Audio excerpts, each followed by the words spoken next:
Hello എല്ലാവർക്കും new click മീഡിയയുടെ informative ആയിട്ടുള്ള മറ്റൊരു വീഡിയോയിലേക്ക് സ്വാഗതം. നമുക്കറിയാം 2021 മെയ് 13 വ്യാഴാഴ്ചയാണ് കേരളത്തിൽ ചെറിയ പെരുന്നാൾ. ഒരു മാസത്തെ വ്രതാനുഷ്ഠാനത്തിന് ശേഷമാണ് ഈ ഒരു ചെറിയ പെരുന്നാൾ നമ്മളിലേക്ക് കടന്നു വരുന്നത്. ന്യൂ ക്ലിക്ക് മീഡിയയുടെ എല്ലാ പ്രേക്ഷകർക്കും 1000 ചെറിയ പെരുന്നാൾ ആശംസകൾ നേരുന്നു. നമുക്കറിയാം ഈ ഒരു ലോക്ക്ഡൗണിൻ്റെ സാഹചര്യത്തിൽ കഴിഞ്ഞ ദിവസങ്ങളിലൊക്കെ പള്ളികളൊക്കെ അടഞ്ഞു കിടക്കുന്നൊരു സാഹചര്യം, അല്ലെങ്കിൽ അല്പം ആളുകൾക്ക് മാത്രം നിസ്കരിക്കാൻ സാധിക്കുന്നൊരു സിറ്റുവേഷൻ മാത്രമാണ് ഉണ്ടായിരുന്നത്.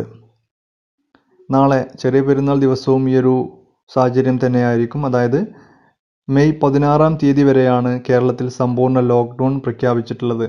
ഈ ഒരു സാഹചര്യത്തിൽ പള്ളികളിൽ ആളുകൾ കൂടുന്നത്, അതായത് കൂട്ടം കൂടിയുള്ള നിസ്കാരം കാര്യങ്ങളൊക്കെ വിലക്കിയിട്ടുള്ള കാര്യമാണ്. അതുകൊണ്ട് തന്നെ നാളത്തെ പെരുന്നാൾ നിസ്കാരവും കാര്യങ്ങളൊക്കെ എല്ലാവരും അവരുടെ വീടുകളിൽ നിന്ന് തന്നെ നിർവഹിക്കാൻ പ്രത്യേകം ശ്രദ്ധിക്കുക. അതുപോലെ തന്നെ പുറത്തു പോകുന്ന കാര്യങ്ങൾ കോവിഡ് പ്രോട്ടോകോൾ പാലിച്ചുകൊണ്ട് മാത്രം നിങ്ങൾ പുറത്തു പോകുക. അതായത് എന്തെങ്കിലും അത്യാവശ്യ കാര്യങ്ങളുണ്ടെങ്കിൽ മാത്രം നിങ്ങൾ പുറത്തു പോകാൻ പ്രത്യേകം ശ്രദ്ധിക്കുക. കാരണം ഈ ഒരു സമ്പൂർണ്ണ ലോക്ക്ഡൗൺ കഴിഞ്ഞിട്ടില്ല. ഈ ഒരു ലോക്ക്ഡൗണിൻ്റെ ഇടയിൽ തന്നെയാണ് ഈ ഒരു ചെറിയ പെരുന്നാൾ നമ്മളിലേക്ക് കടന്നു വന്നിട്ടുള്ളത്.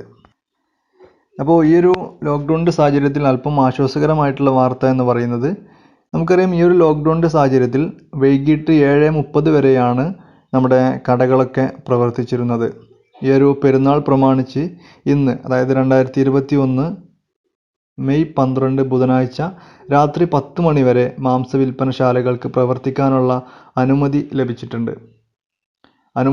രാത്രി 10 മണി വരെ പ്രവർത്തിക്കാനുള്ള അനുമതി ഉണ്ടെങ്കിൽ പോലും ഹോം ഡെലിവറി, അതായത് ഡോർ സ്റ്റെപ്പ് ഡെലിവറിയാണ് പ്രൊമോട്ട് ചെയ്യുന്നത്. അതായത് അതിനെയാണ് പ്രോത്സാഹിപ്പിക്കുന്നത്. അപ്പോൾ ഇത്തരത്തിൽ രാത്രി 10 മണി വരെ പ്രവർത്തിക്കുന്ന മാംസവില്പനശാലകളുണ്ടെങ്കിൽ അവർ ഓർഡർ അനുസരിച്ചിട്ട് ഓരോ വീടുകളിൽ എത്തിക്കാൻ പ്രത്യേകം ശ്രദ്ധിക്കുക.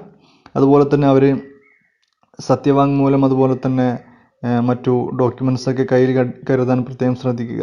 അപ്പോൾ ഈ ഒരു ഇൻഫർമേഷൻ നിങ്ങൾ മാക്സിമം ആളുകളിലേക്കൊന്ന് ഷെയർ ചെയ്യുക.